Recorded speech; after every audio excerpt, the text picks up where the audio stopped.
Vamos a orar juntos. Dios Padre Santo y lleno de gracia y de amor, te damos gracias. Por tu gracia y amor precioso nos salvaste y te damos gracias porque nos guiaste para que podamos vivir en la iglesia que es tu cuerpo en el resto de nuestra vida. Ya nos distinguimos del mundo.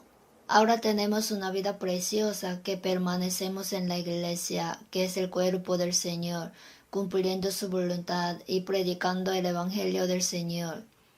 Señor, ayúdanos más y guíanos para que podamos aprender por medio de la palabra cuán preciosa e importante es esta iglesia y qué relación tiene con nosotros, qué debemos hacer para la iglesia. La iglesia es el lugar donde se enseña la palabra de Dios y se aprende. Haznos entender claramente que no solamente enseña y aprende, sino también todo lo que aprenden obedecen y cumplen la palabra de Dios y su mandamiento. Despiértanos a todos nosotros para que en nuestra vida aparezca la marca del Señor y su gloria. Así te rogamos y te pedimos fervientemente. Así nos prometiste que en toda la vida cuando cumple la palabra del Señor, Dios nos dará las bendiciones. Ayuda a todos nosotros y dirígenos para que podamos recibir las bendiciones en la iglesia por medio de Jesucristo, así tener una vida valiosa. También estamos planificando la conferencia de otoño. Por medio de esta conferencia, el Espíritu Santo mismo opere para que muchas almas perdidas puedan recibir la salvación y guíalos con poder sobre todas las manos que preparan, oran y trabajan para que esa obra no se cansen. En ese tiempo, Pastor Juan y su grupo misionero están en la misión de Mongolia. Señor, guíalos para que en medio de gracia puedan culminar todo el plan y que puedan regresar sanos. Acompaña con tu amor precioso y tu gracia a todos los hermanos que vinieron hoy, y también cuida a los hermanos que hoy no pudieron venir, para que no se olviden de tu amor y de tu gracia, aunque estén en cualquier lugar. Todo dejamos y confiamos solamente en la mano buena del Señor, agradeciendo en el nombre de Jesucristo que nos salvó y nos ayuda a permanecer en la iglesia. Amén. Gracias por la alabanza del coro. Buscamos Primera de Timoteo capítulo 3.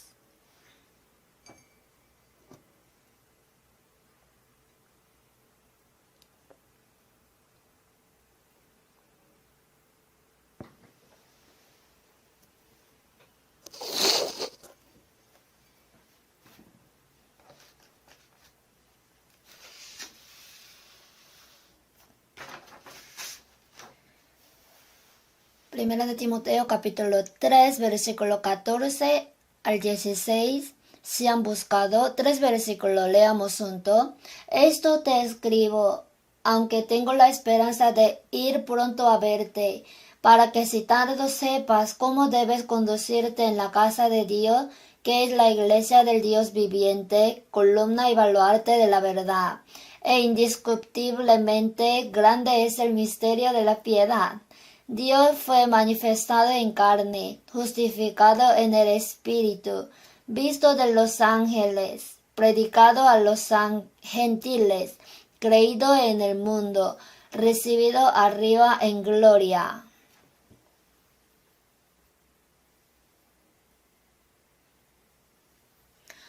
Ahora es septiembre, el clima también se ha vuelto mucho más fresco.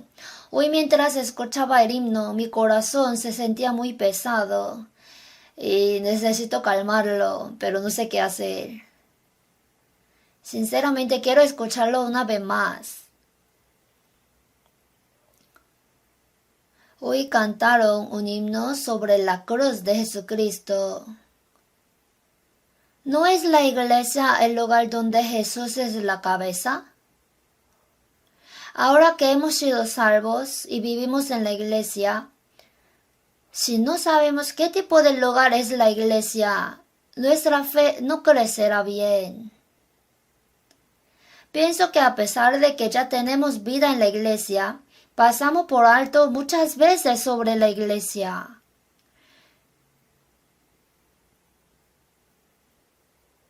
Cuando encontramos las dificultades en la vida o cosas que no podemos hacer por nuestra fuerza, a veces recibimos ayuda de la iglesia. En ese momento entendemos cuán preciosa es la iglesia realmente. Así que hoy, en estos versículos, el apóstol Pablo escribió esta carta a Timoteo. Esto te escribo, aunque tengo la esperanza de ir pronto a verte, para que si tardo, sepas cómo debes conducirte en la casa de Dios, que es la iglesia del Dios viviente.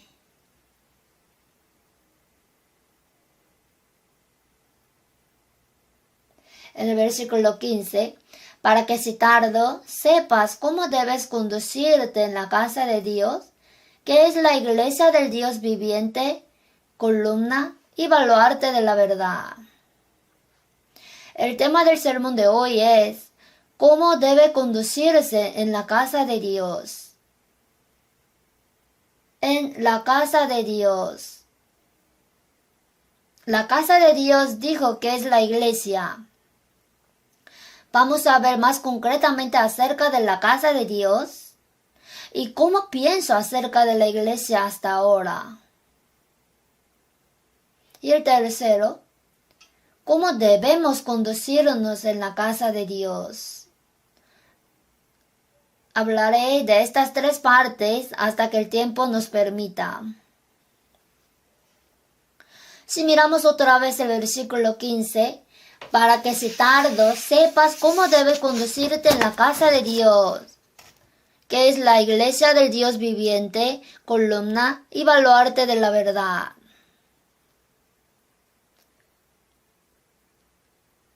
La iglesia del Dios viviente.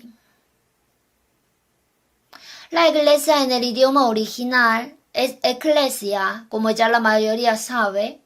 Tiene este significado: rebaño distinguido, rebaño elegido. El versículo que describe exactamente esta iglesia es 1 Corintios capítulo 1-2. Dijo: a la iglesia de Dios que está en Corinto, no es la iglesia de hombres, a los santificados en Cristo Jesús, llamados a ser santos. En Cristo Jesús han sido santificados. Con todos los que en cualquier lugar invocan el nombre de nuestro Señor Jesucristo, Señor de ellos y nuestro.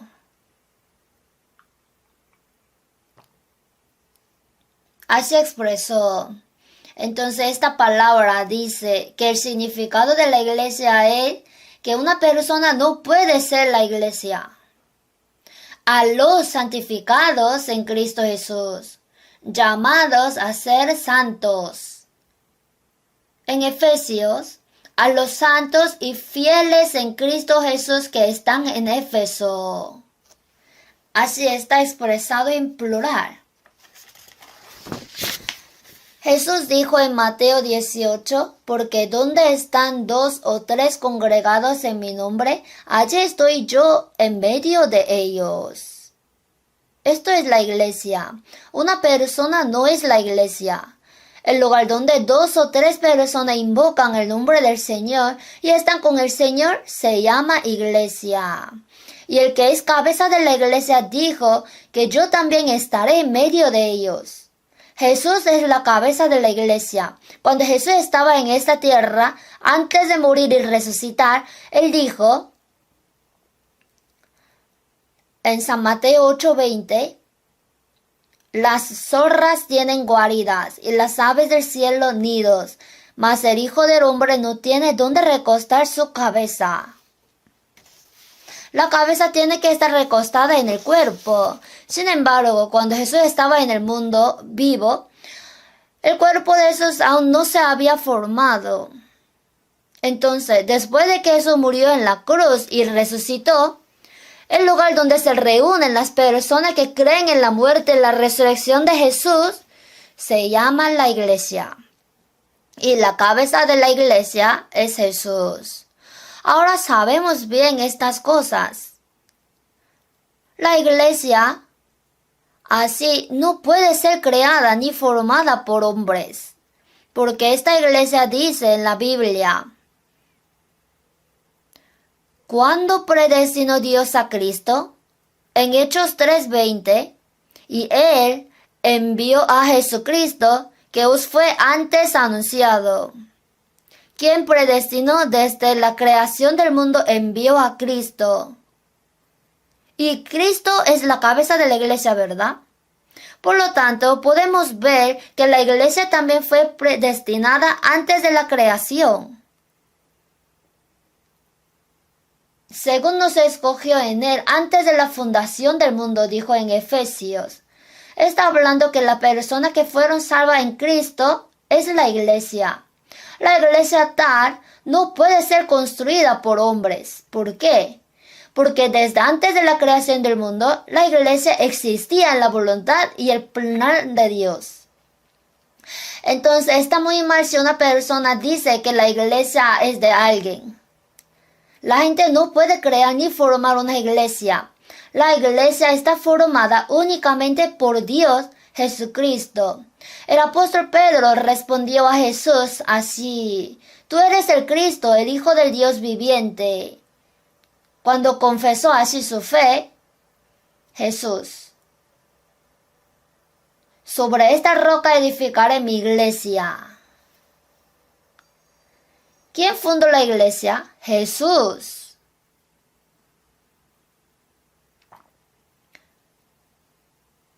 Muchas personas que creen en Dios y hacen la obra de Dios comienzan una iglesia y dicen mi iglesia.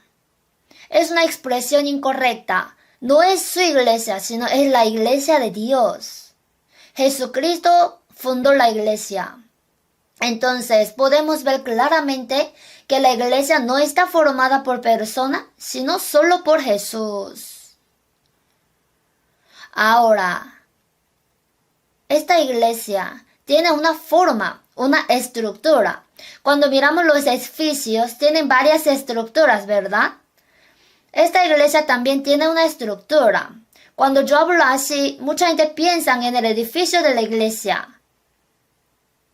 No les dije que la iglesia no es un edificio, sino un rebaño distinguido y elegido del mundo. El edificio de la iglesia se refiere a la casa donde se reúne la iglesia. La estructura de la iglesia puede poseer muchas formas diferentes. La estructura del edificio de la iglesia puede ser buena o mala. Pero no solo el edificio de la iglesia tiene estructura, sino también que la iglesia tiene estructura. La estructura representativa de la iglesia son el cuerpo y la cabeza. Dijo, la iglesia es su cuerpo. Vamos a ver Efesios capítulo 1.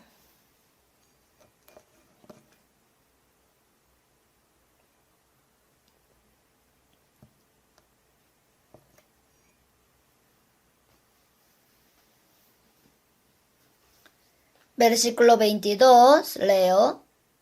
Y sometió todas las cosas bajo sus pies y lo dio por cabeza sobre todas las cosas a la iglesia, la cual es su cuerpo, plenitud de aquel que todo lo llena en todo. Pero piensen, si decimos que solo hay cuerpo y no cabeza, entonces hablamos de ella como persona, está muerta. Así el cuerpo humano está compuesto con la cabeza y el cuerpo. Si está cortada la cabeza, está muerto. Cuando pensamos en la iglesia, no solo debemos pensar en el cuerpo, sino también en la cabeza y el cuerpo. Entonces, cuando se trata de expresar la iglesia, se expresa como Cristo y la iglesia. Iglesia de Cristo e iglesia de Dios. Iglesia de Dios también significa que Dios es la cabeza, ¿verdad? Iglesia de Cristo significa que Cristo es la cabeza. Ahora, tenemos que pensar que la iglesia siempre tiene cabeza y cuerpo. Y cuando pensamos en la iglesia, hay una cabeza. Cuando pensamos que tenemos cabeza, hay mucho que pensar. Lo que hace la cabeza es mover el cuerpo y hacerlo crecer. Nuestros cuerpos no crecen por sí solos, ¿verdad? Busquemos Colosenses.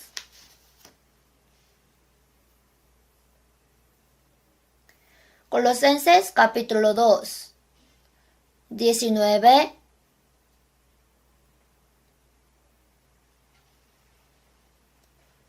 Leamos junto. Y no haciéndose de la cabeza, en virtud de quien todo el cuerpo, nutriéndose y uniéndose por las coyunturas y ligamentos, crece con el crecimiento que da Dios. Al mirar nuestro cuerpo humano, verán que el cuerpo no crece por sí solo, sino que la cabeza envía hormonas de crecimiento al cuerpo. Asimismo, el crecimiento de la iglesia. La iglesia puede crecer solo cuando la cabeza hace crecer. Si vemos el crecimiento de nuestra iglesia, podemos saberlo. Si miramos la historia de nuestra iglesia, ¿no es cierto que ya han pasado más de 40 años? La apariencia de nuestra iglesia al principio y la apariencia de nuestra iglesia hoy son muy diferentes. Quien dirige a esta iglesia tan preciosa es Jesús. Él hizo crecer. Entonces, cuando vivimos en la iglesia, siempre debemos pensar que tenemos cabeza. Sin embargo, mientras vivimos nuestra vida de fe y de iglesia, no pensamos mucho en la cabeza. Quizás si pensáramos, hay veces que pensamos la cabeza y el cuerpo separado y Jesucristo y la iglesia separados. Entonces, ¿cuál es la voluntad de la cabeza? ¿Cuál es la voluntad de Dios? ¿Cómo se transmite la voluntad de la cabeza a la iglesia? ¿Y cómo debo cumplir la voluntad de la cabeza en la iglesia? A veces no pensamos en estos problemas, sino hacemos la vida de cristiana simplemente. Así que pensando en la estructura de la iglesia, debemos considerar que sobre la iglesia siempre está la cabeza. El Señor habló del matrimonio. Si vemos después de Efesios capítulo 5, 17, someteos unos a otros en el temor de Dios. A las esposas dijo, las casadas estén sujetas a sus propios maridos, y a los esposos, maridos, amad a vuestras mujeres, así como Cristo amó a la iglesia y se entregó a sí mismo por ella. Así que la orden dada al marido es amor y la orden dada a la esposa es obediencia. Mientras continuaba diciendo esta palabra, en el versículo 32, grande es este misterio, mas yo digo esto respecto de Cristo y de la iglesia. Hablando de la conducta entre el matrimonio, dijo, grande es este misterio. Mas yo digo esto respecto de Cristo y de la iglesia. El matrimonio se convirtió en uno, ¿verdad? Asimismo, Cristo, Jesús y nosotros, los cristianos, nos hemos sido uno. Por eso, cuando se habla de esta iglesia, la Biblia siempre habla de Cristo y la iglesia. Es necesario pensar en la iglesia, donde la cabeza es Jesús. ¿Y cómo será la posición de la iglesia? ¿Recuerdan que la iglesia tiene su posición? La posición de la iglesia sale en Efesios 1:22. Y sometió todas las cosas bajo sus pies, y lo dio por cabeza sobre todas las cosas a la iglesia. Sobre todas las cosas está la iglesia. ¿Y quién es la cabeza de la iglesia? Es Jesús.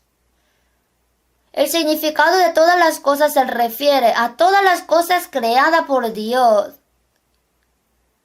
Dentro de toda la creación está la tierra en la que vivimos.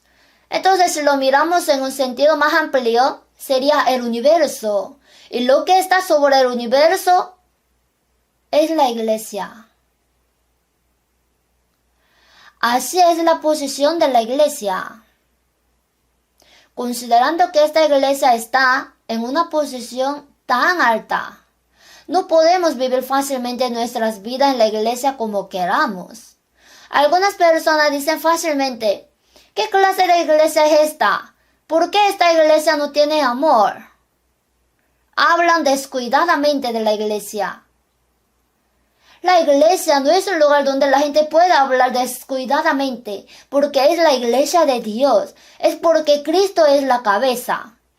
Pero es muy incorrecto describir la iglesia como esta iglesia. Si sabemos que el Señor y Dios existen como cabeza de la iglesia, debemos tener cuidado al expresarnos acerca de la iglesia, porque la iglesia está sobre todas las cosas. Ahora, la Biblia sigue hablando de la iglesia. En Efesios y en Colosenses, diciendo acerca de la iglesia y de Cristo, que es un misterio. Dios tiene misterio al leer la Biblia. El misterio de Dios, el misterio de la piedad y el misterio de la fe. Estos misterios de la piedad y de la fe, hoy vimos estas expresiones en 1 de Timoteo 2. El misterio de la piedad, el misterio de la fe y el misterio de Cristo. Todo indica a Cristo. Cuando se menciona un secreto en la Biblia, hay casos de que se refiere a algo que está escondido para que otro no lo sepa, pero en la mayoría de los casos no son así. El misterio de Dios. Vamos a ver Colosenses capítulo 2.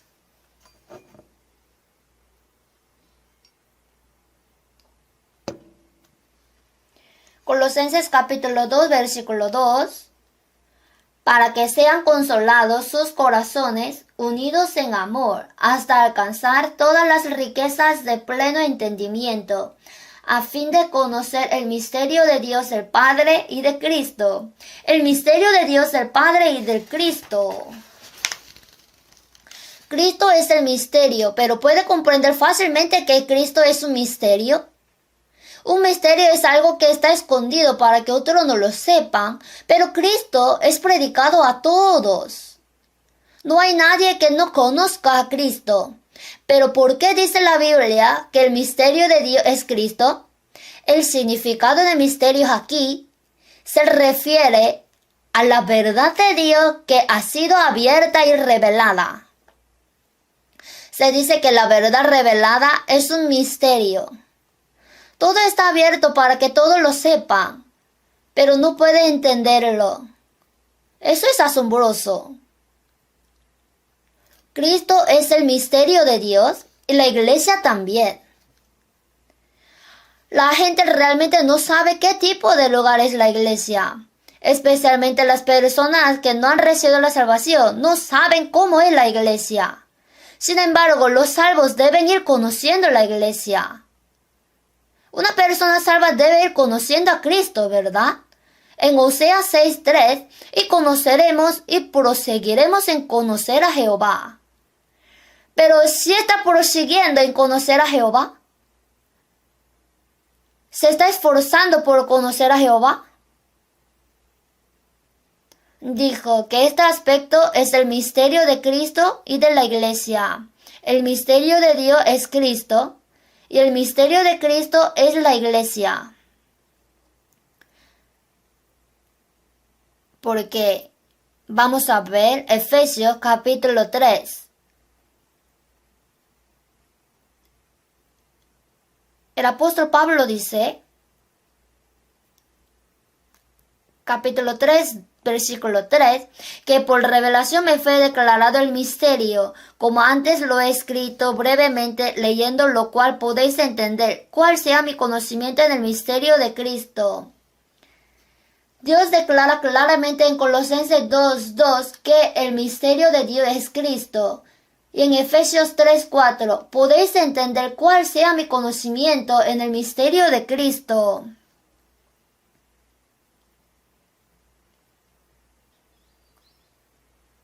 ¿Leyendo cuál? Leyendo Efesios capítulo 1 y 2. Entonces, ¿de qué se trata Efesios capítulo 2? Hay seres que no pueden llegar a ser uno desde el punto de vista nacional. Hay personas que nunca pueden ser juntos, los judíos y los gentiles. Porque dijo así son los gentiles en Efesios 2, versículo 11. Por tanto, acordaos de que en otro tiempo vosotros, los gentiles en cuanto a la carne, erais llamados incircuncisión por la llamada circuncisión hecha con mano en la carne. En aquel tiempo estabais sin Cristo, alejados de la ciudadanía de Israel y ajeno a los pactos de la promesa, sin esperanza y sin Dios en el mundo. Pero ahora en Cristo Jesús, por medio de Jesucristo, vosotros que en otro tiempo estabais lejos, habéis sido hechos cercanos por la sangre de Cristo. Está diciendo que este es el misterio de Cristo. El misterio de Cristo es que dos no pueden ser uno y se han vuelto uno. Es la unión. Hermanos, mirémonos ahora. ¿Podría mirar la cara de su izquierda y de su derecha? Hay hermanos sentados con su familia, pero también hay personas que se ven por primera vez. Pero ahora estamos respirando juntos en este mismo espacio. ¿Por qué? Es por Cristo. No es que estemos en un solo lugar porque tengamos lo mismo Padre, la misma sangre o el mismo Maestro. Solo hay una razón por la que somos uno, Jesucristo.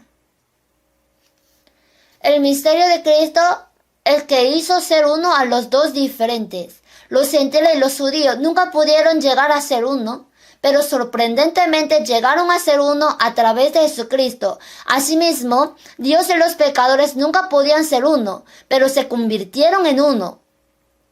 La cabeza y el cuerpo son en realidad aspectos distintos.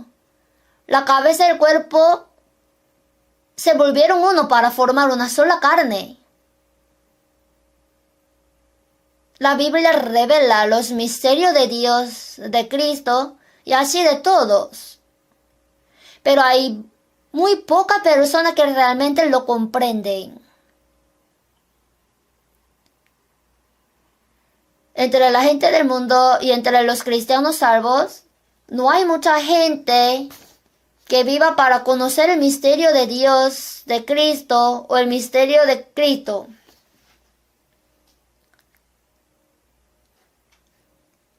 Simplemente piensan que si van a la iglesia los domingos o los miércoles, ya está haciendo bien la vida cristiana. No es así.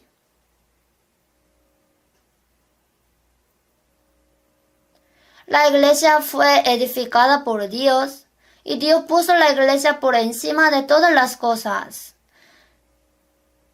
Y Dios abrió el misterio de Cristo, que es la iglesia, para que todos puedan conocer. Pero la gente no se da cuenta. La única clave para entender el misterio de Dios es la humildad. Cuando soy humilde, entiendo también a Cristo, el misterio de Dios. Y comprendo también el misterio de Cristo, la unidad, la iglesia. Hermoseará a los humildes con la salvación, dijo en Salmos. Si no es humilde, no puede ser salvo. La principal razón por la que las personas a las que predicamos no reciben la salvación es porque son orgullosos, porque son más soberbios que Dios. Por eso no son salvos. La razón por la que no podemos encender a Cristo ni a la iglesia después de ser salvos es porque somos arrogantes. Es porque mis pensamientos están más altos que los pensamientos de Dios. Solo a través de la humildad podemos comprender los misterios de Dios. La humildad es la clave para desbloquear los misterios de Dios. La iglesia así tiene poder asombroso. Mientras vivimos en la iglesia, hay muchos casos cuando Dios nos responde de manera mucho más sorprendente de lo que esperábamos. Damos muchas oraciones a Dios, sin embargo a veces nos quejamos y nos molesta que no han sido contestadas. Sin embargo, cuando pasa el tiempo y recordamos lo que oramos, podemos darnos cuenta de que Dios nos ha respondido. Esto es poder de la iglesia. Vamos a ver Efesios 3.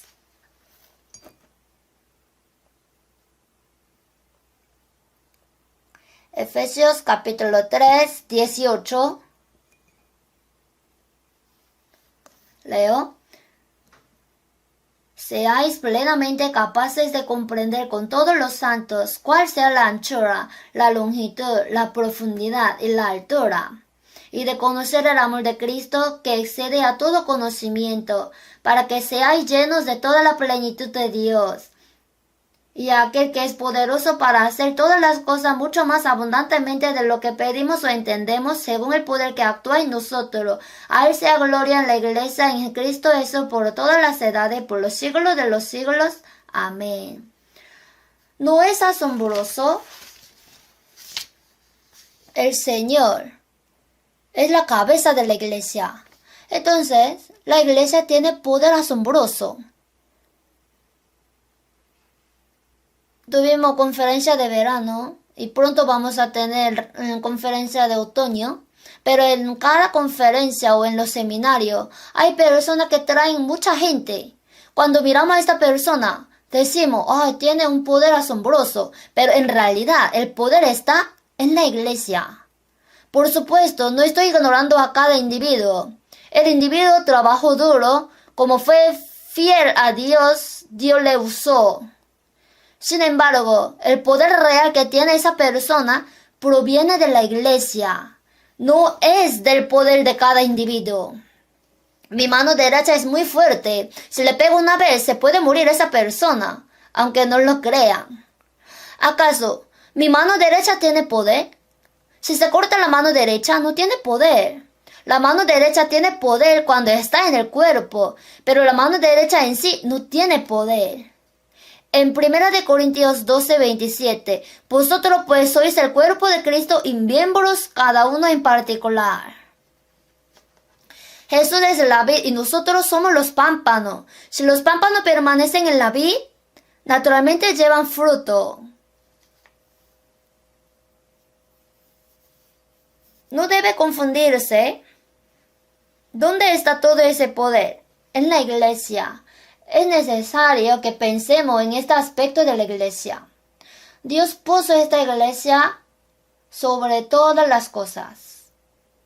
Él la ha puesto sobre todas las cosas y ha hecho que todas las cosas puedan ser llenas a través de esta iglesia, la cual es su cuerpo, la plenitud de aquel que todo lo llena en todo. ¿Quién? Jesucristo. ¿Dónde se encuentra esa plenitud? En la iglesia. El mundo se mueve a través de la iglesia. Entonces, ¿cuán asombrosa es la iglesia?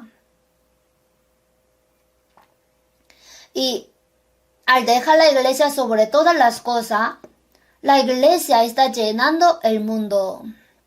Y hay algo más que Dios hace por medio de la iglesia. En Efesios 3:10, para que la multiforme sabiduría de Dios sea ahora dada a conocer por medio de la iglesia los principados y potestades en los lugares celestiales, los ángeles. A través de la iglesia está enseñando a los ángeles la multiforme sabiduría de Dios. ¿Quién hace este papel? La iglesia. Nos parece que son excelentes los ángeles, ¿verdad? Sí, son grandiosos. Los ángeles son más excelentes que nosotros, que ahora tenemos cuerpo y aspecto del pecado.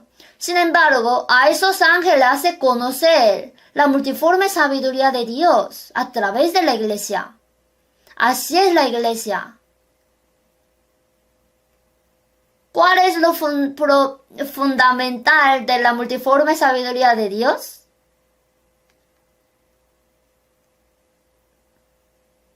Dice que Dios es Dios de sabiduría, del conocimiento. Por eso Dios dice que tiene bastante sabiduría y varios conocimientos. Pero ¿cuál es la sabiduría de Dios que forma la base y fundamento de toda clase de sabiduría y conocimiento? Es amor. En 1 Corintios 13, si yo hablase lenguas humanas y angélicas y no tengo amor, vengo a ser como metal. Y si tuviese profecía y entendiese todos los misterios y toda ciencia, y si tuviese toda fe de tal manera que trasladase los montes y no tengo amor, nada soy. Y si repartiese todos mis bienes para dar de comer a los pobres y no tengo amor, de nada me sirve. Por medio de la iglesia, Dios está haciendo que los ángeles conozcan la multiforme sabiduría de Dios. Es sorprendente. El conocimiento más fundamental de la multiforme sabiduría de Dios es el amor. Porque de tal manera amó Dios al mundo que ha dado a su Hijo unigénito, cosas en las cuales anhelan mirar los ángeles, dijo. En 1 de Pedro 1, vamos a ver.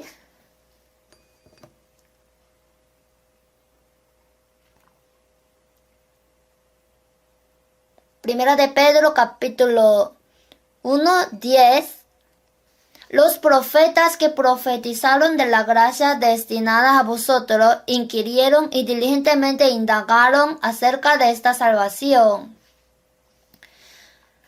escudriñando qué persona y qué tiempo indicaba el Espíritu de Cristo que estaba en ellos, el cual anunciaba de antemano los sufrimientos de Cristo y las glorias que vendrían tras ellos. A esto se le reveló que no para sí mismos, sino para nosotros, administraban las cosas que ahora os son anunciadas por lo que os han predicado el Evangelio por el Espíritu Santo enviado del cielo, cosas en las cuales anhelan mirar los ángeles. Lo que a los ángeles parece extraño es cómo Dios pudo entregar a su propio Hijo hasta la muerte por pecadores como gusanos. ¿No es así? Dios se refiere a todos los que viven en pecado como gusanos en Job 25:6. ¿Cómo pudo Dios entregar a su Hijo propio a la muerte por la vida de un gusano? Esto es algo que los ángeles también quieren investigar. A través de la iglesia, Dios está haciendo conocer a los ángeles la multiforme sabiduría de Dios. Y otro aspecto de la iglesia es que Dios por medio de la iglesia unifica todo. Este mundo fue creado originalmente como uno por Dios. Sin embargo, cuando los hombres pecaron, este mundo empezó a dividirse. Cuando pecó, Dios y el hombre se separaron. Cuando pecamos, de ley nos separamos de Dios. Por eso el mundo entero sigue dividiendo. Si miramos el aspecto del fin del siglo, siguen dividiendo. Cuando miramos a los políticos, vemos que continúan dividiendo a la gente para su propio beneficio. Dividiendo entre hombres y mujeres, dividiendo entre adultos y niños, dividiendo a los que han aprendido a los que no. Sin embargo, Dios unifica al mundo dividido por el pecado humano por medio de Cristo, a través de la iglesia. Efesios, vamos a ver.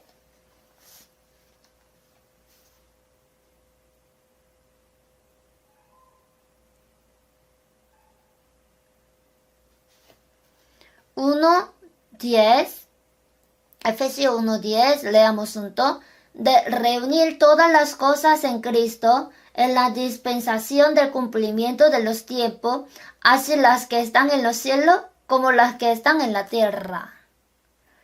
Reunir todas las cosas en Cristo. Este aspecto es la iglesia.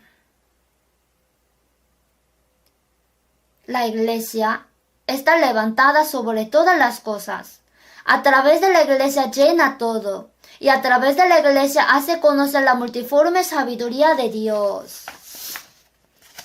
Y estamos dentro de esta iglesia. Necesitamos pensar cómo yo he vivido y pensado sobre esta iglesia. ¿Cómo ha pensado en la casa de Dios? ¿Cómo ha pensado acerca de la iglesia de Dios? La gente que no ha recibido la salvación está tratando de destruir la iglesia de Dios. En Hechos 8:3, Pablo era Saulo antes de ser salvo, antes de encontrarse con Jesucristo. Y Saulo asolaba la iglesia. Quería destruir la iglesia. El mundo odia tanto a la iglesia. Están tratando de destruir la iglesia. Observen la civilización humana. Cuando alguien obtiene poder, autoridad y la civilización se desarrolla, entonces siempre hay alguien a quien persiguen, la cual es la iglesia. Por ejemplo, Roma. Roma tenía poder, autoridad y civilización. ¿Qué hizo Roma? Persiguió la iglesia. Si miramos la civilización mundial, la civilización europea es una civilización muy desarrollada. Estados Unidos y Europa se han desarrollado en la civilización. Pero ¿qué está pasando ahora en esos países? Están persiguiendo a la iglesia. La antigua Unión Soviética era un país que creían en Cristo hasta que ocurrió la revolución bolchevique en Rusia. Decían que era iglesia ortodoxa griega. Eran personas creyendo en Dios. Pero cuando Stalin ganó el poder, empezó a perseguir a la iglesia. Así se convirtió en un país comunista. China está persiguiendo a la iglesia ahora mismo, ¿verdad? Hace poco tiempo estaba viendo una noticia. Escuché que en China cambiaron la Biblia. Ahí estaba leyendo brevemente la Biblia modificada. Sobre la parte de la mujer sorprendida en adulterio que sale en San Juan capítulo 8, se cambió así. Jesús dijo, el que de vosotros esté sin pecado sea el primero en arrojar la piedra contra ella. Pero ellos al oír esto, acosados por su conciencia, salían uno a uno. Jesús dijo, ¿dónde están los que te acosaban? ¿Ninguno te condenó? Ella dijo, ninguno, Señor. Entonces ahí Jesús dijo, yo te condeno, y la apedreó. Así cambiaron la Biblia. Hermano, esto es terrible. Si miramos el Apocalipsis 22:18, que no añada sobre la palabra de Dios ni quite de ella. Añadir o quitar de la palabra de Dios traerá el castigo terrible. Pero en nuestra época lo están haciendo sin pensar. Así que las personas que no creen en Dios están tratando de destruir a la iglesia. Entonces, en el fin del siglo, cuando estamos viviendo, nuestro país también. Nuestro país ahora vive bien. Es representativo de la fuerza y las capacidades humanas que están creando muchas civilizaciones. En nuestro país, la iglesia está siendo perseguida poco a poco.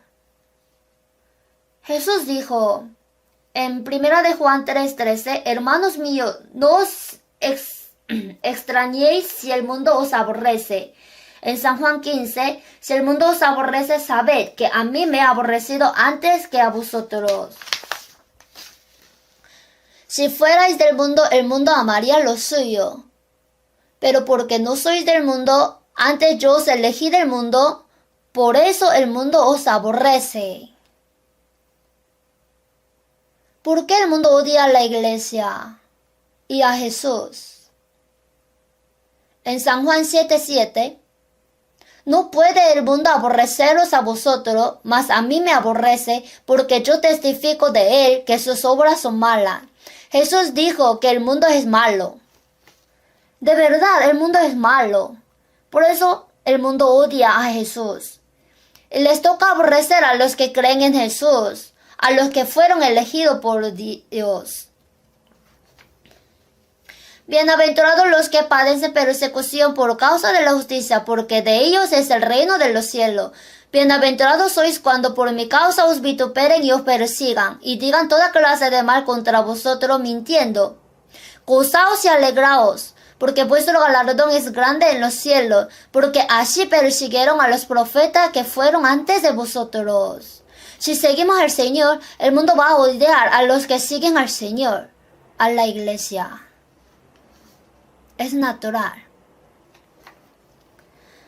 Es porque las personas que no creen en la iglesia quieren destruirla.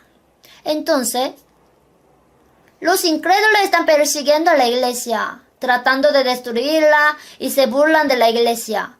Y los cristianos que fueron salvos, ¿cómo tratan a la iglesia? ¿Qué piensan realmente de la iglesia? Sorprendentemente, para tomar prestada una expresión de la Biblia, menospreciamos a la iglesia. ¿Cree que es una exageración? En 1 Corintios, capítulo 11,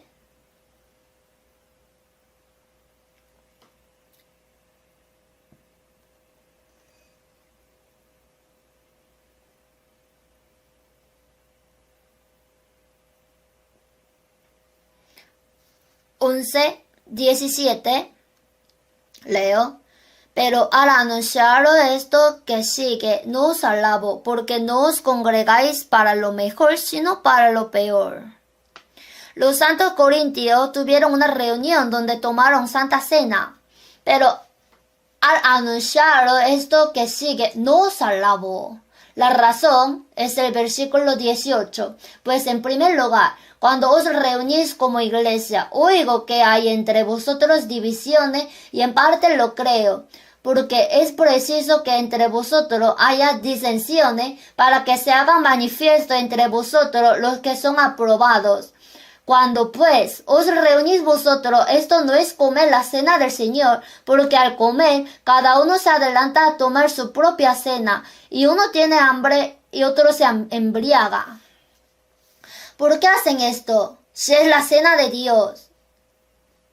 Pero algunas personas comen demasiado, se llenan y se quedan dormidos. Algunas personas tienen hambre porque no han comido. Y otras bebieron demasiado vivo y se embriagaron. ¿Cómo pueden hacer esto mientras comen la santa cena de Dios? Está preguntando. La razón por la que pueden hacer esto es porque menospreciaron a la iglesia. El versículo 22 leo: Pues ¿qué? ¿No tenéis casas en que comáis y bebáis? ¿O menospreciáis la iglesia de Dios y avergonzáis a los que no tienen nada? ¿Qué os diré? ¿Os alabaré? En esto no os alabo. Si trata a la iglesia de Dios difícil, ¿cómo puede hacerlo? Si piensa en la iglesia de Dios difícilmente, ¿cómo puede juzgar a sus hermanos y hermanas descuidadamente? Y si considera a la iglesia difícilmente, ¿cómo no puede perdonar a los hermanos y continuar odiándolos?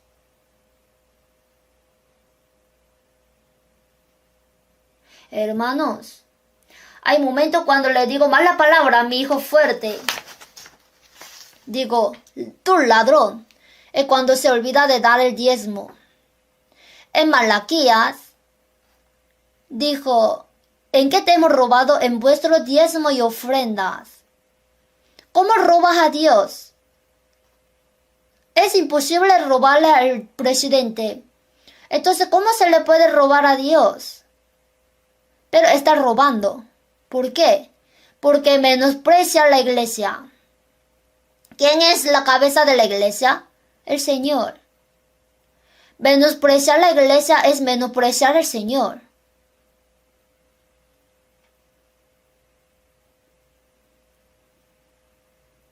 Al tener nuestra vida en la iglesia, como estos santos corintios, juzgamos aunque nos dice que no juzguemos, peleamos aunque nos dice que no peleamos, calumniamos aunque nos dice que no calumniemos, Y nos ponemos celosos aunque nos dice que no estemos celosos. Es porque estamos menospreciando la iglesia. Es porque está pensando ligeramente en la iglesia. Menospreciar la iglesia es menospreciar el cuerpo y menospreciar la cabeza. ¿Quién es la cabeza? Es Jesús. Jesús es el quien murió en la cruz por mí. Y piensa en él con desprecio. ¿Cómo puede pasar esto?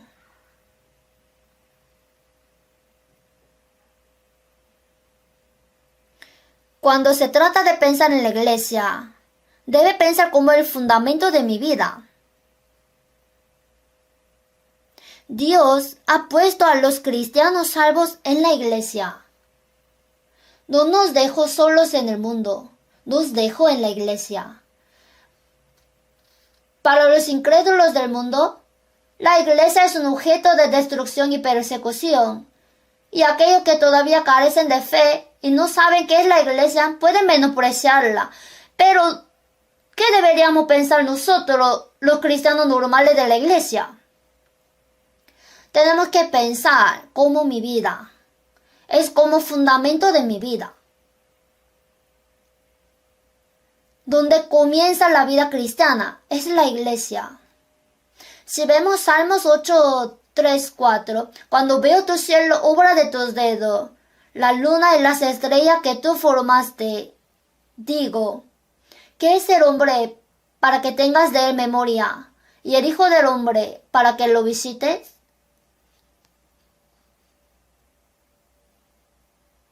Cuando nos paramos frente a las estrellas que parecen caer en el cielo y ante la gran naturaleza, sentimos cuán pobres somos. Eso es lo que está diciendo el periodista de Salmo. Obra de tus dedos, la luna y la estrella que tú formaste. ¿Qué es el hombre? Mirando lo que Dios ha hecho, me doy cuenta de que mi vida no es gran cosa. ¿Y qué pienso de la iglesia cuando vivo en la iglesia que es el cuerpo del Señor y cuya cabeza es Jesús, quien murió en la cruz por mí?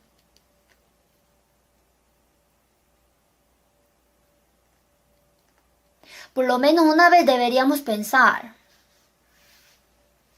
¿Qué pienso de la iglesia? ¿Y cómo he vivido hasta ahora? Si cree la vida de iglesia es demasiado fácil, demasiado liviana, y que simplemente va a la iglesia los domingos, los miércoles, y ve a las reuniones siempre cuando hay reuniones, ¿no estaría pensando demasiado fácilmente en la vida de la iglesia? La iglesia tiene a Jesús por cabeza. Como les dije al principio, no se olvide de que tenemos cabeza. El Señor está en la iglesia. El Señor es la cabeza. ¿Cómo debo vivir y pensar en esta iglesia?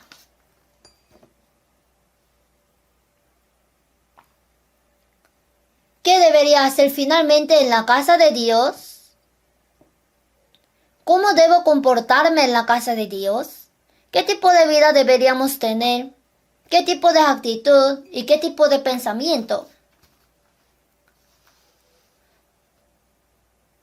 Lo primero que debemos hacer en la casa de Dios es recordar que tenemos cabeza y vivimos según su voluntad. Si cree que no tiene cabeza, vivirá como quiera. En YouTube, después del sermón que busquen, hay gallos sin cabeza. Un hombre que criaba el gallo, para matarlo le cortó su cabeza. Pero el diencéfalo de la cabeza permaneció. El diencéfalo es el cerebro que controla la vida. Debido a que el cerebro está vivo, este gallo no muere sino que camina sin cabeza. Pero como anda sin cabeza, ¿qué pasa? Está caminando por todo lado, en todas direcciones atropelladamente. No puede ver porque no tiene cabeza. Si pensamos que no tenemos cabeza, viviremos así. Cuando hay cabeza, puede ver y escuchar, pero no la tienen.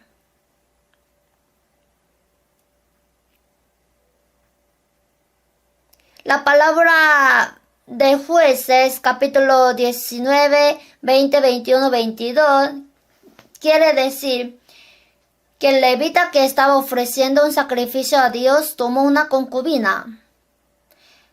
Pero los benjamitas que vivieron en Gabá toda la noche abusaron de ella y finalmente la mataron. Entonces él se enojó, cortó a la concubina muerta en 12 pedazos y los envió a cada tribu.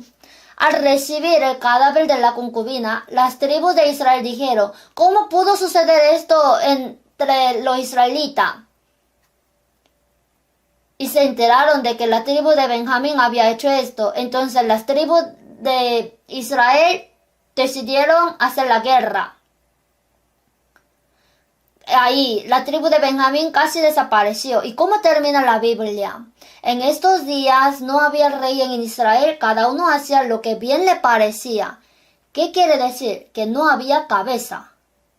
Actuaron sin ver nada. Sin cabeza no puede ver nada, no puede oír nada. Y todo lo que piensa es correcto. Así son los últimos tiempos en los que vivimos. En esos días no había rey. Nuestra época no tiene criterio. El rey es un aspecto de criterio. Desapareció el criterio. Hace lo que bien le parezca. Habla todo lo que quiere hacer. Hace todo lo que quiere hacer.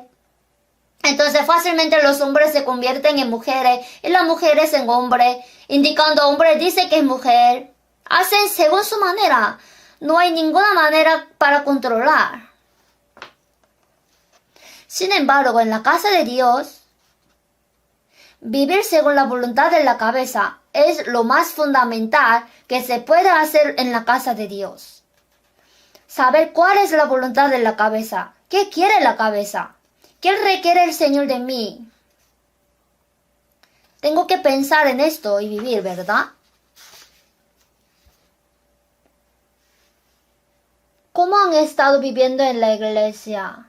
¿Cuál es la voluntad de la cabeza de la iglesia? ¿Cuál es la verdadera voluntad del Señor para nuestra iglesia? ¿Cuál es el propósito? ¿Realmente ha pensado profundamente en esto y orado por ello? Ya tenemos que vivir de esta manera.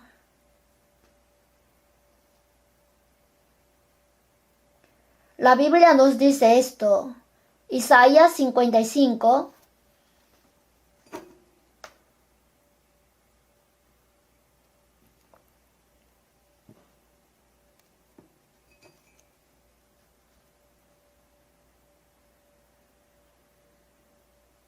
Isaías capítulo 55, 8, 9. Leo.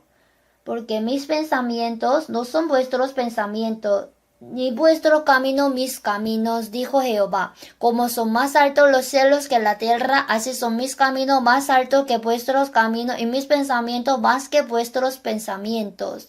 Nuestros pensamientos y los del Señor son diferentes. El cuerpo no tiene pensamiento. El cuerpo hace lo que la cabeza le manda.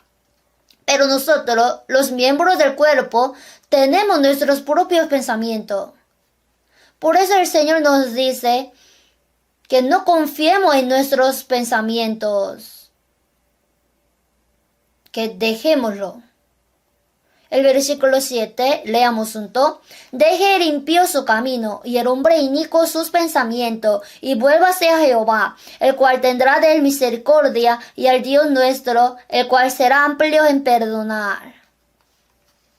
Quiere que dejemos nuestros pensamientos. ¿Qué significa dejar? Significa someter mis pensamientos a la voluntad de Dios, porque mis pensamientos no son perfectos ni seguros. ¿Cuál es el contenido de Proverbios 3, 5 al 7? Fíate de Jehová de todo tu corazón y no te apoyes de tu propia prudencia. Reconócelo en todos tus caminos, porque nuestros pensamientos, nuestros planes, nuestro conocimiento no son perfectos. Por eso debemos seguir la voluntad de la cabeza perfecta.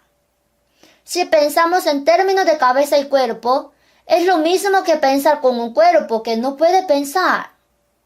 El cuerpo no sabe pensar. Lo único que puede hacer es mover la cabeza como le indica. Sin embargo, si el cuerpo sigue haciendo lo que quiere, pensando que puede hacerlo, es lo mismo que el cuerpo moviéndose sin cabeza. Eso es necedad. Así que primero, reconocer al Señor, confiar en el Señor. Mas busca primeramente el reino de Dios y su justicia, y todas estas cosas os serán añadidas. Segundo, cómo comportarse en la casa de Dios. Vivir en la casa de Dios es una vida que imita a Jesucristo. Jesús vino a esta tierra con muchos propósitos.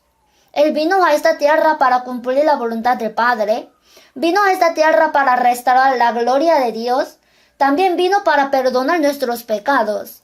Entre muchos aspectos de Jesús, una cosa está clara, que Él vino a esta tierra para vivir una vida para mostrarnos el ejemplo. ¿Creen que era necesario que Jesús fuera bautizado? Jesús no necesita ser bautizado. ¿Por qué? Porque Él es Dios. Pero Jesús fue bautizado. ¿Por qué? Nos mostró que los que han sido salvos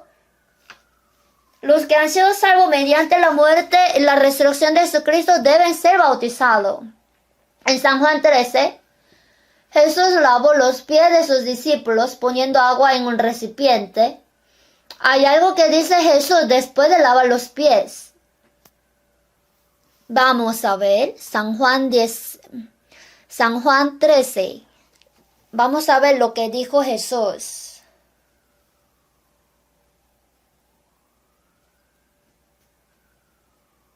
San Juan 13, 12. Leo.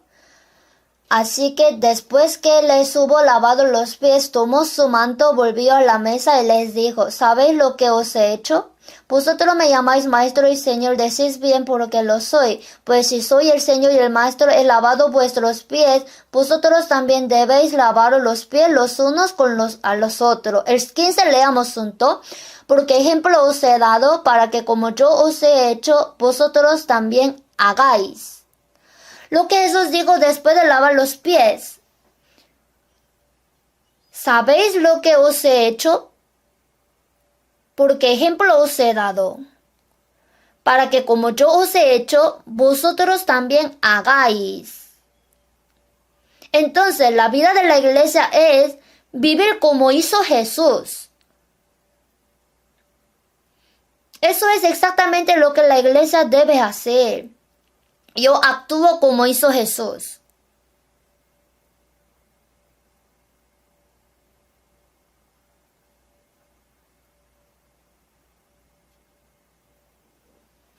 Cuando leemos Deuteronomio, descubrimos algo sorprendente. La letra Shin de Deuteronomio significa abrir. Abrió los mandamientos de Dios en detalle. Sin embargo, si leemos atentamente Deuteronomio, va a ver que se repite, guarda, haz. Así fue escrito por Moisés. Vamos a ver Deuteronomio capítulo 1.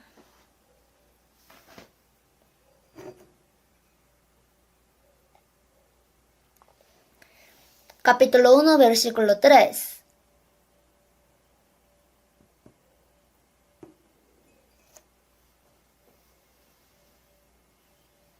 Leo. Y aconteció que a los 40 años en el mes 11, o sea, solo quedan 2 meses para terminar la vida en el desierto. Al final de 40 años en el desierto, y aconteció que a los 40 años en el mes 11, el primero del mes, Moisés habló a los hijos de Israel conforme a todas las cosas que Jehová le había mandado acerca de ellos. Moisés hizo saber todo. En continuación, desde el capítulo 4, abre el contenido de Deuteronomio, o sea, los mandamientos. 4.1. Hay muchas palabras repetidas. Aún así, espero que presten mucha atención. Deuteronomio 4:1. Ahora pues, oh Israel, oye los estatutos y decretos que yo os enseño, para que los ejecutéis y viváis, y entréis y poseáis la tierra que Jehová, el Dios de vuestros padres, os da. Oye para que los ejecutéis. No solo dijo oye, sino que dijo que oye y ejecutéis. Deuteronomio 4:6. Guardadlos pues y ponedlos por obra, porque esta es vuestra sabiduría y vuestra inteligencia ante los ojos de los pueblos. Sigue repitiendo, guardarlo, ponerlo por obra. Capítulo 5, versículo 1. Me gustaría que leyera Deuteronomio centrándose en guardar y hacer. Deuteronomio 5:1. Llamó Moisés a todo Israel y les dijo: Oye Israel, los estatutos y decretos que yo os pronuncio hoy en vuestros oídos, aprenderlo y guardarlo para ponerlos por obra. O sea, que para ponerlos por obra, quiere que lo haga. El contenido más nuclear de Deuteronomio no es que escuche, sino dijo, oye, para ponerlo por obra. El capítulo 6, versículo 3. Oye pues, oh Israel, y cuida de ponerlos por obra, para que te vaya bien en la tierra que fluye leche y miel, y os multipliquéis como te ha dicho Jehová, el Dios de tus padres. Dijo que daría bendiciones maravillosas. ¿Cuándo? ¿Cuando escucha? No, cuando escucha y actúa. Capítulo 8:1.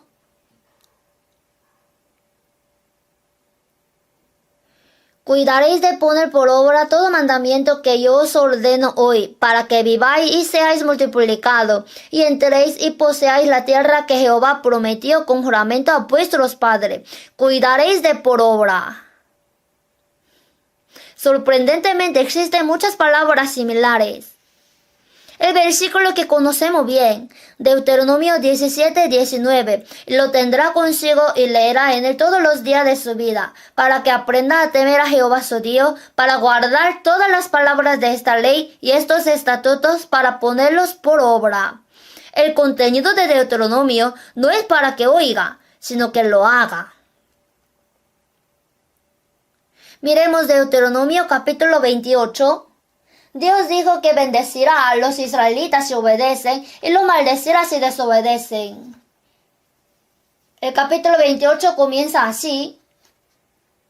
Acontecerá que si oyeres atentamente la voz de Jehová tu Dios para guardar y poner por obra todos los mandamientos que yo te prescribo hoy. Es condición, ¿no? 9. Cuando guardares los mandamientos de Jehová tu Dios y anduvieres en sus caminos. 13. Te pondrá Jehová por cabeza y no por cola, y estarás encima solamente y no estarás debajo, si obedecieres los mandamientos de Jehová tu Dios, que yo te ordeno hoy para que los guardes y cumplas. Se sigue repitiendo, oye y haz, escucha y guarda. Los versículos 29 y 30 son los mismos. Siguen hablando que oiga y que haga. La persona que dice esto fue Moisés. Entonces Dios le dijo a Moisés que hiciera una canción para que los israelitas escucharan e hicieran, porque sabía que ellos no escucharían ni harían. Una vez terminada la canción y escrito su contenido, la Biblia dice... Vamos a buscar Deuteronomio capítulo 32. Deuteronomio capítulo 32 se llama también Cántico de Moisés. Versículo 44. Vino Moisés y recitó todas las palabras de este cántico a oídos del pueblo, él y Josué hijo de Nun. Y acabó Moisés de recitar todas estas palabras a todo Israel. Y les dijo, aplicad vuestro corazón a todas las palabras que yo os testifico hoy, para que las mandéis a vuestros hijos, a fin de que cuiden de cumplir todas las palabras de esta ley. El núcleo de Deuteronomio es que observen y cumplan. Significa que oiga y haga. ¿Cómo vivimos después de oír? Hemos terminado con escuchar. Hay que escuchar y actuar. Si escucháramos y actuáramos según la palabra de Dios, entre nosotros nadie juzgaría, pelearía. No habría celo.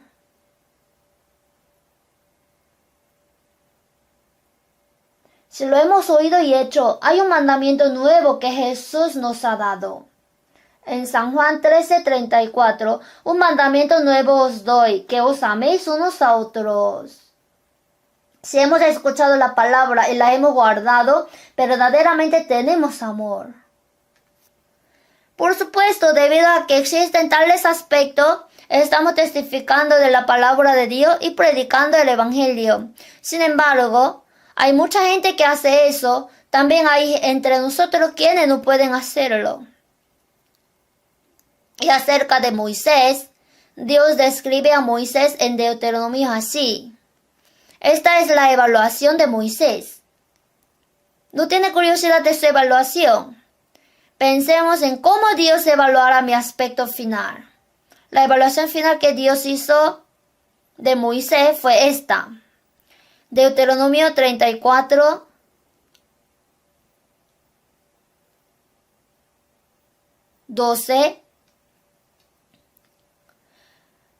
y en el gran poder y en los hechos grandiosos y terribles que Moisés hizo a la vista de todo Israel. Dios evaluó a Moisés de esta manera. Moisés enseñó muchas veces la palabra de Dios. Sin embargo, la evaluación final de Moisés es que Moisés hizo a la vista de todo Israel. Ojalá pudiéramos ser evaluados de esta manera por Dios. ¿Cómo conducirse en la casa del Señor? ¿Qué debe hacer? Realmente tiene que hacer. En Filipenses 4:9, lo que aprendisteis y recibisteis y oísteis y visteis en mí, esto haced. Este será bienaventurado en lo que hace. Mas el que mira atentamente en la perfecta ley, la de la libertad, y persevera en ella, no siendo oidor olvidadizo, sino hacedor de la obra, este será bienaventurado en lo que hace. El que oye e hizo. Al final, ¿cómo debemos portarnos en la casa del Señor? En 1 de Timoteo capítulo 3, esto te escribo para que sepas cómo debes conducirte en la casa de Dios.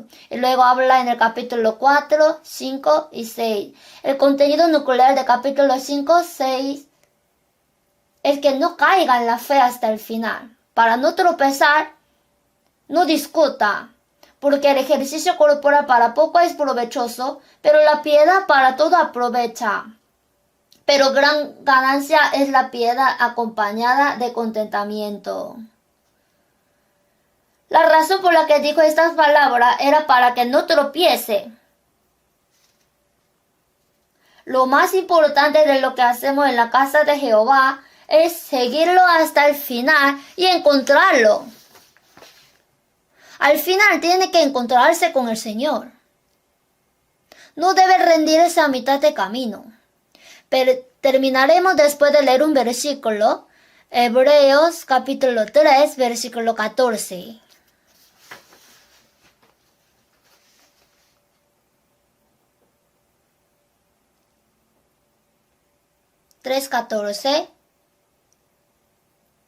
Leamos junto.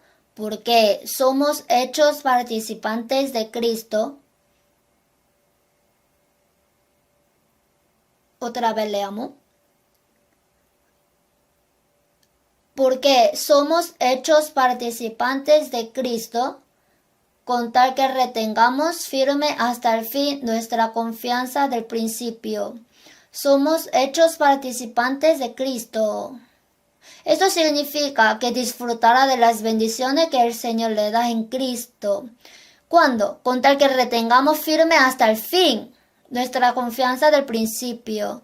Por lo tanto, no debemos tropezar mientras vivimos en la iglesia, que es casa de Dios. Para evitar de tropezar, Dios nos enseñó la parábola de la vid, el mesón de San Lucas 10, y en 1 del Reyes 3 también nos enseñó a través de la escena del juicio, cuando un niño fue interrogado de quién era y quién era la madre verdadera. Al aprender todas estas cosas, debemos permanecer unidos en el cuerpo del Señor, que es la Iglesia, hasta el fin. Así debemos manifestar la gloria del Señor.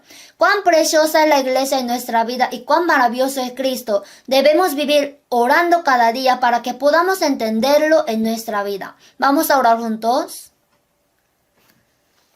Dios, de verdad te damos gracias por tu gracia preciosa y amor, por tu sacrificio precioso, por el amor valioso. Nos salvaste por medio de la muerte y ahora nos has puesto en la iglesia, que es tu cuerpo. En la iglesia el Señor es la cabeza. Ayúdanos siempre para que podamos vivir obedeciendo la voluntad de la cabeza, y te confiamos que nos guíe para que podamos someter nuestra voluntad a la de cabeza, siendo humildes. En la conferencia de otoño también acompáñanos y ayúdanos en medio de tu gracia. El tiempo que nos queda solamente en la mano santa del Señor confiamos y pedimos. Agradeciendo en el nombre de Jesús, que nos ama, hemos orado. Amén.